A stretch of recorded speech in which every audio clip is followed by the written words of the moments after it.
Hello, English learners. Welcome back to another great podcast here at English Pod. My name is Marco. And I'm Erica. And today we're going to be bringing you bad news. That's right. Actually, what we're really going to be bringing you is language to talk about bad news. Exactly. So maybe you have to give bad news to your boss, to your parents, I don't know, somebody, and we're going to be teaching you how to do this in English. Well, obviously, it's always difficult to tell somebody bad news, but in your second language, it's even harder. So we're going to try and help you today with some great phrases and vocabulary items. We're not going to preview anything today. Let's go directly to our dialogue where we will be in a company and one of the employees is going to be giving bad news to his boss. So let's listen.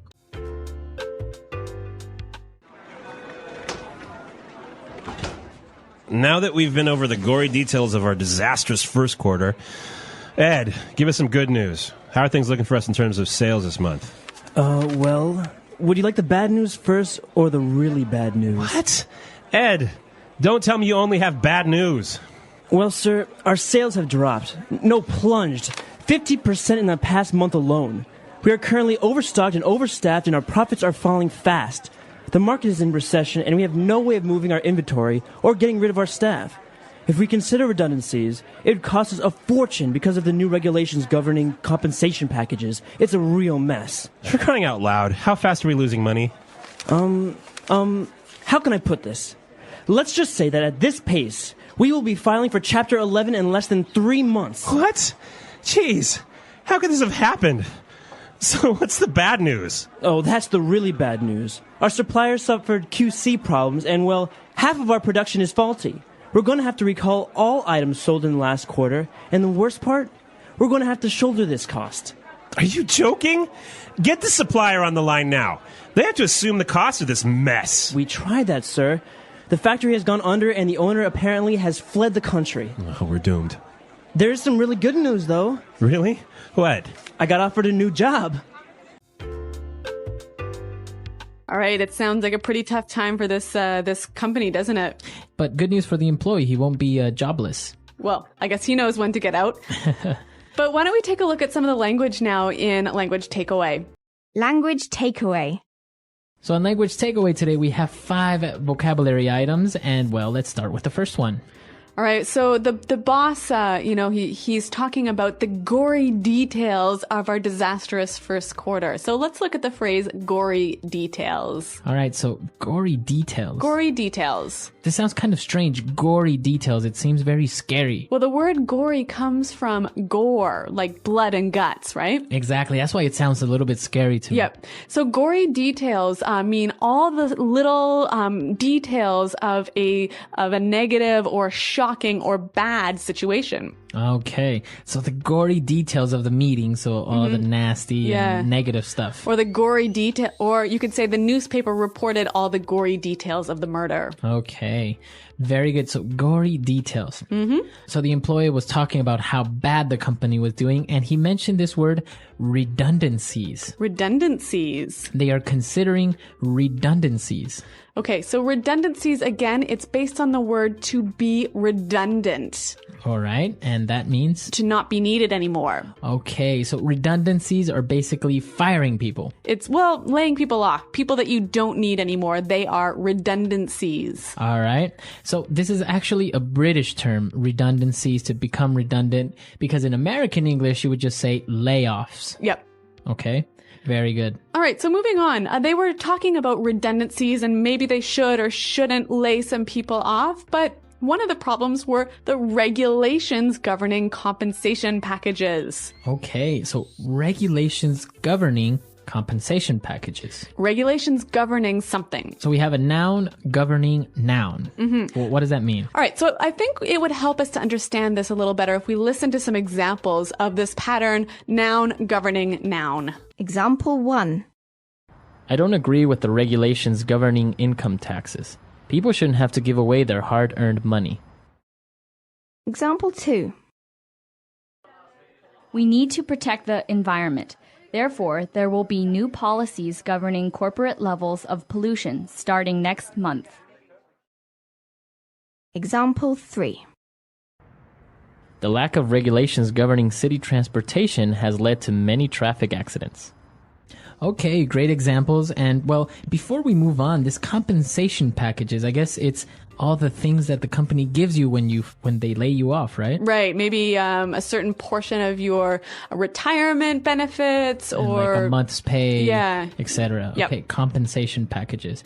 All right, so moving on to our next item on language takeaway, we have to shoulder the cost. to shoulder the cost. All right, so if I shoulder something, You have to carry it. I carry it. Yeah. That's a good one. So basically it's the same as the shoulder, your body. Yep. So you carry this cost or you carry this responsibility. Yep.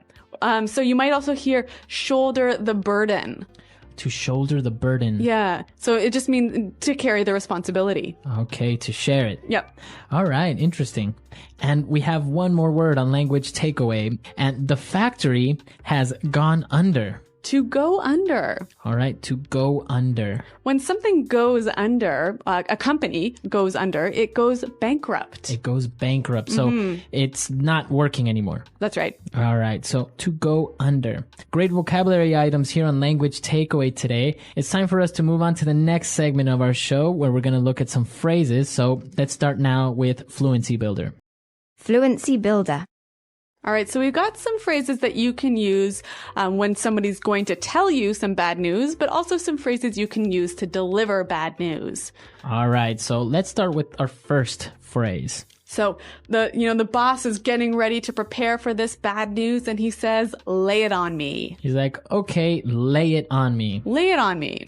So if I say this, lay it on me, I'm just saying, tell me. Exactly. So give me the bad news. Mm-hmm. All right, so lay it on me. Very informal, though. Yeah, you're right. It is kind of informal. But our next phrase, the boss is hearing about all this bad news, and he says, "For crying out loud." For crying out loud. For crying out loud.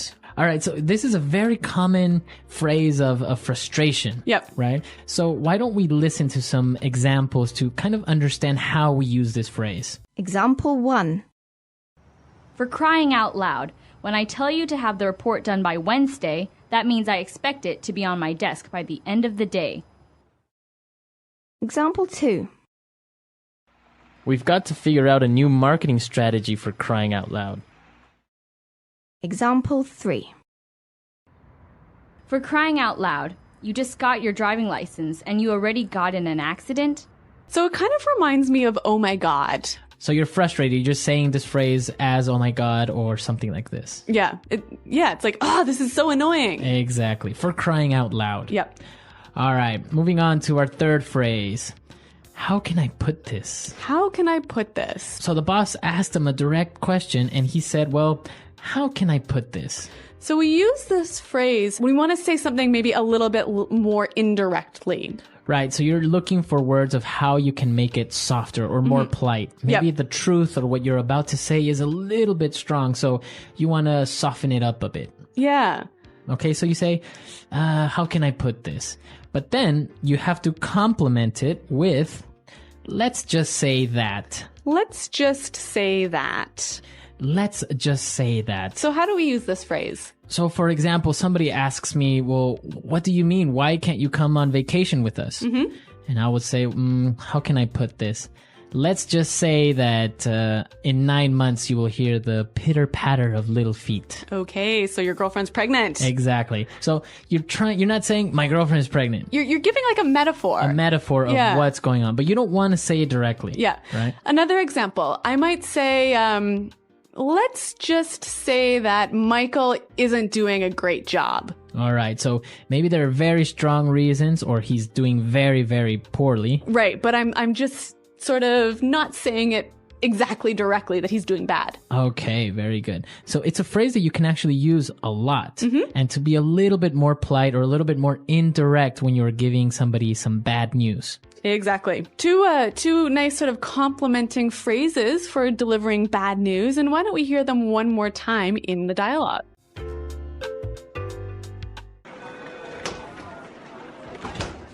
Now that we've been over the gory details of our disastrous first quarter, Ed, give us some good news. How are things looking for us in terms of sales this month? Well, would you like the bad news first or the really bad news? What? Ed, don't tell me you only have bad news. Well, sir, our sales have dropped. No, plunged. 50% in the past month alone. We are currently overstocked and overstaffed, and our profits are falling fast. The market is in recession, and we have no way of moving our inventory or getting rid of our staff. If we consider redundancies, it would cost us a fortune because of the new regulations governing compensation packages. It's a real mess. For crying out loud, how fast are we losing money? How can I put this? Let's just say that at this pace, we will be filing for Chapter 11 in less than 3 months. What? Jeez, how could this have happened? So what's the bad news? Oh, that's the really bad news. Our suppliers suffered QC problems, and, well, half of our production is faulty. We're going to have to recall all items sold in the last quarter, and the worst part, we're going to have to shoulder this cost. Are you joking? Get the supplier on the line now. They have to assume the cost of this mess. We tried that, sir. The factory has gone under, and the owner apparently has fled the country. Oh, we're doomed. There's some really good news, though. Really? What? I got offered a new job. All right, great. So this topic of filing for Chapter 11 is actually very recent, very common now, because recently one of the biggest companies filed for Chapter 11 in the US. Yeah, that's right. But I often get confused by the phrase to file for Chapter 11 versus to file for Chapter 13. All right, so in the United States, the bankruptcy law has different chapters or different sections, right? Yep. And Chapter 11 is basically for companies that run out of money, that go bankrupt, so they have to declare themselves in bankruptcy. Yep. And so they file for Chapter 11. But what about Chapter 13? Chapter 13 is for people. Ah, okay. So people who have large debts, maybe with the car company or the telephone company, and they can't pay, they file for Chapter 13. They say, hey, I don't have money, I can't pay. All right, and so I guess here it's kind of a metaphor again. You know, it's this phrase to file for Chapter 11 or Chapter 13, meaning bankruptcy. Right. And people will say personally that they're filing for Chapter 11. Exactly. Yep. Right. So this is an interesting situation because if you file for bankruptcy in some countries, you can go to jail. I read recently about this happening in Dubai, actually. Exactly. So Yeah. there is prison for debts. In the US, you don't go to prison for debts. But what about in your countries, listeners? What happens when you go into debt in your country? Or what happens when a company goes into bankruptcy. Leave your questions and comments. And of course, Erica and I are always there to help you out. Thanks, and until next time, goodbye. Bye.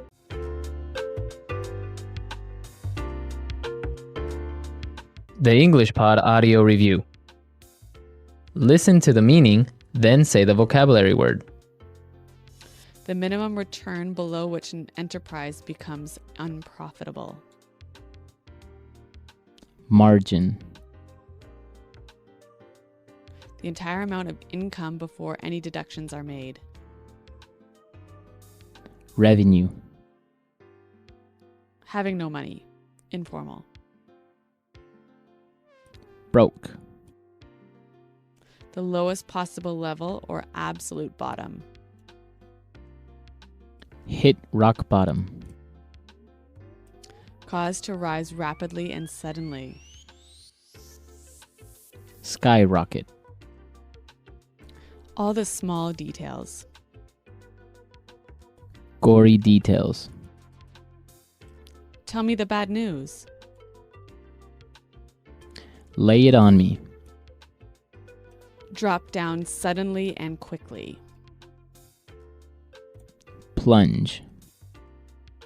Very bad. Having bad results. Disastrous. Regarding. About. In terms of. Having too many things to sell. To be overstocked. Have too many employees. Be overstaffed. The amount of products you have to sell. Inventory. Remove or take away something that is annoying. Get rid of. Layoffs. Ending employment of staff for money reasons. Redundancies. Be responsible for the cost. Shoulder the cost. Rule. Govern. Used to express anger or annoyance. For crying out loud. Bankruptcy. Owing more money than you can pay. Chapter 11. The process of controlling the quality of production. Quality control. Quality control. Let's try that faster. Regarding. About. In terms of. Tell me the bad news. Lay it on me. Having too many things to sell. To be overstocked. Used to express anger or annoyance. For crying out loud. Rule. Govern. The amount of products you have to sell. Inventory. The process of controlling the quality of production. Quality control. Quality control. The entire amount of income before any deductions are made. Revenue. All the small details. Gory details. Layoffs. Ending employment of staff for money reasons. Redundancies. Remove or take away something that is annoying. Get rid of. Cause to rise rapidly and suddenly. Skyrocket. Very bad. Having bad results. Disastrous. Having no money. Informal. Broke. Be responsible for the cost. Shoulder the cost. The lowest possible level or absolute bottom. Hit rock bottom. Bankruptcy. Owing more money than you can pay. Chapter 11. Have too many employees. Be overstaffed. The minimum return below which an enterprise becomes unprofitable. Margin. Drop down suddenly and quickly. Plunge. Now say the word and hear it in a sentence. Gory details.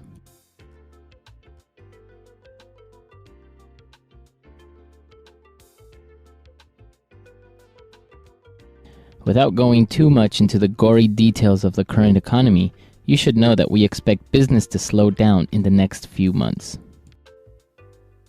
Gory details.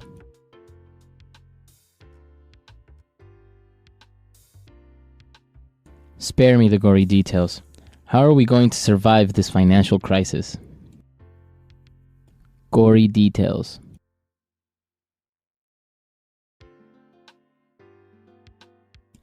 Tell me all about your pregnancy, sparing me the gory details, of course.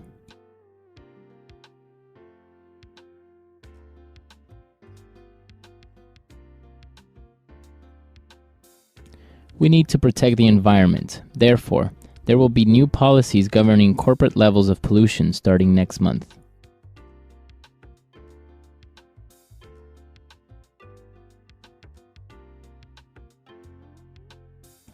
I don't agree with the regulations governing income taxes. People shouldn't have to give away their hard-earned money.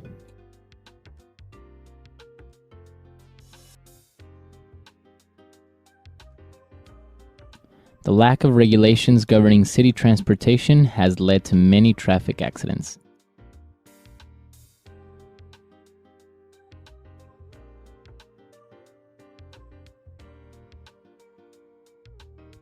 Our insurance for a financial crisis expired 6 months ago, so we are going to have to shoulder the cost of this loss.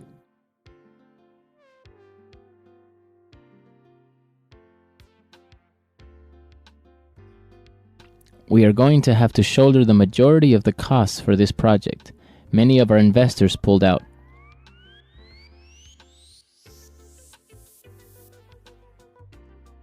You're going to have to shoulder the costs if you break that vase.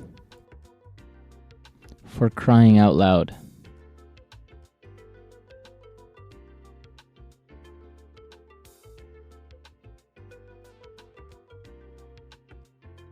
For crying out loud. When I tell you to have the report done by Wednesday, that means I expect it to be on my desk by the end of the day.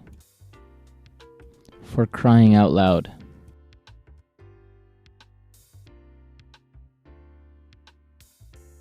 We've got to figure out a new marketing strategy for crying out loud. For crying out loud.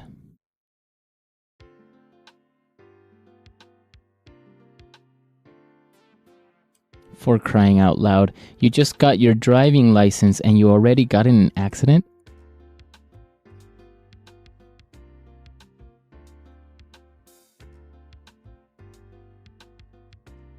Let's just say that the economy is so bad that if we still have our jobs in 2 months, we will be lucky.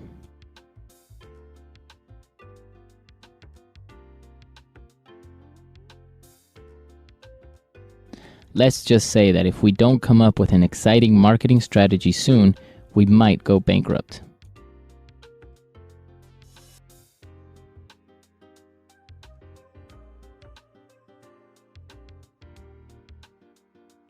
She is so incredibly gorgeous. Let's just say that when she walks by, people turn their heads to watch her pass.